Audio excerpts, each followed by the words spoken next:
António de Oliveira Salazar é o nome que ainda hoje divide Portugal. Para uns, significa ordem, progresso, estabilidade. Para outros, opressão, atraso e medo. Este é o grande paradoxo do homem. Um professor de economia que acabou por governar o país com mão de ferro durante quase 40 anos. E a grande questão que se impõe é esta. Como é que uma figura académica, conhecida por ser reservada e avessa a multidões, conseguiu não só chegar ao poder, mas construir e manter um regime autoritário que moldou uma nação inteira? É um autêntico puzzle da nossa história. Ok, para percebermos a ascensão de Salazar, temos mesmo de olhar para o que veio antes. E o que veio antes foi a Primeira República Portuguesa. Uma época que começou com grandes ideais democráticos, mas que depressa descambou numa instabilidade política avassaladora. O contraste é gritante. De um lado, tínhamos a Primeira República. Em apenas 16 anos, tivemos 44 governos, uma instabilidade financeira brutal e violência constante. Pensem nisto, mais de 300 bombas explodiram em Lisboa nesse período. Do outro lado, surge a promessa de Salazar, contas certas, moeda forte e, acima de tudo, ordem. Para um país que estava à beira do abismo, esta promessa soava a salvação. E a verdade é que ele cumpriu.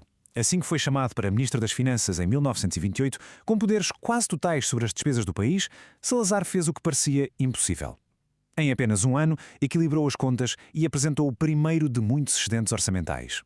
A partir daí, a sua reputação como um salvador das finanças estava garantida.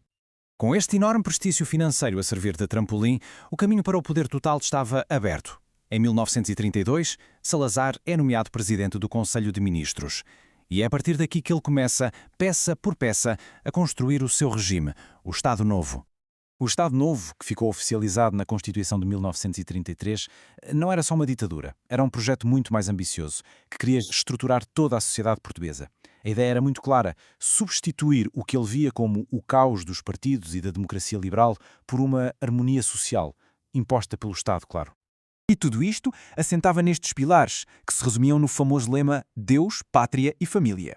Tínhamos um nacionalismo forte, uma aliança profunda com a Igreja Católica e uma perseguição feroz a tudo o que fosse comunismo ou liberalismo. E depois o corporativismo, uma ideia-chave que organizava as pessoas não por partidos, mas por profissões, todas controladas pelo Estado. Acabaram-se as greves e os sindicatos livres em nome de uma paz social forçada. Olhem, e nada melhor do que as palavras do próprio Salazar para se perceber a sua forma de pensar. O objetivo era a unidade da nação, a todo custo. E para isso era preciso eliminar qualquer ideia ou grupo que pudesse competir com a lealdade total ao Estado e às instituições tradicionais que ele defendia. Mas a pergunta que se faz muitas vezes é: era o Estado Novo um regime fascista? Bem, o debate não é simples. Por um lado, tinha traços claramente inspirados no fascismo, como a Mocidade Portuguesa. Mas, por outro, o próprio Salazar se distanciava do que ele chamava o cesarismo pagano de Mussolini e Hitler. O regime dele não queria a mobilização fanática das massas, pelo contrário, queria a sua apatia, a sua despolitização.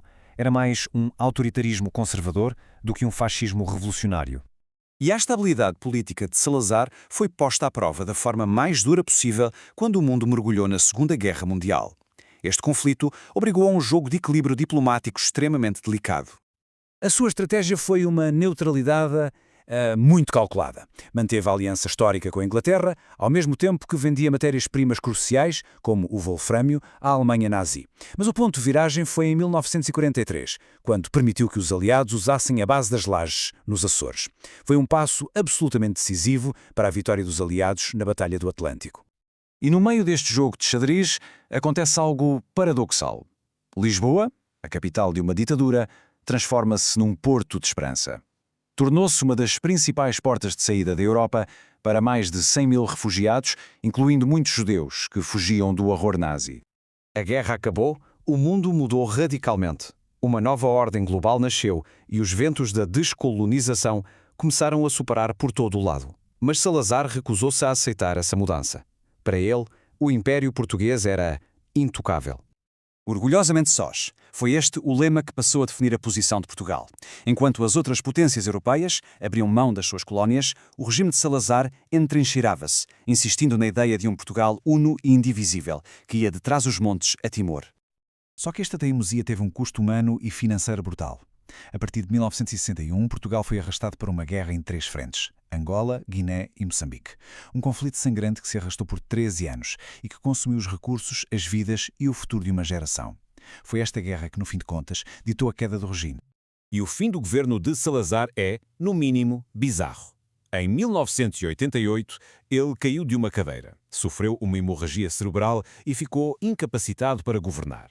Foi substituído, mas numa encenação incrível, os seus colaboradores mais próximos fizeram-no acreditar que ainda estava no poder até à sua morte em 1970.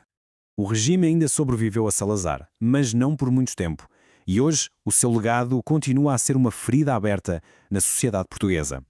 Quem defende o regime aponta para a estabilidade e para alguns indicadores de progresso, e um dos mais impressionantes é, sem dúvida, o salto na alfabetização infantil.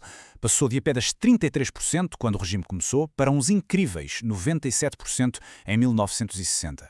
Mas essa estabilidade teve um preço terrível.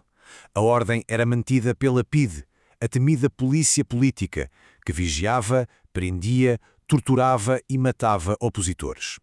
A censura calava qualquer voz discordante e as liberdades mais básicas, pura e simplesmente, não existiam. E temos de ter noção disto. O impacto do Estado Novo foi tão profundo por causa da sua duração. Durou mais do dobro da caótica Primeira República. Foram mais de 40 anos que moldaram o país de uma forma que ainda hoje se sente. O fim chegou na manhã de 25 de abril de 1974. Um golpe militar liderado por jovens oficiais, fartos da guerra e da falta de liberdade, deitou abaixo a ditadura. Foi a Revolução dos Cravos, um golpe quase sem violência, que finalmente abriu as portas de Portugal à democracia. Salazar deu a Portugal estabilidade financeira e ordem, depois de décadas de caos. Disso não há dúvida. Mas a que custo? A história do seu regime obriga-nos a todos a pensar numa questão que é desconfortável e intemporal. Afinal, qual é o preço que uma sociedade está disposta a pagar pela estabilidade?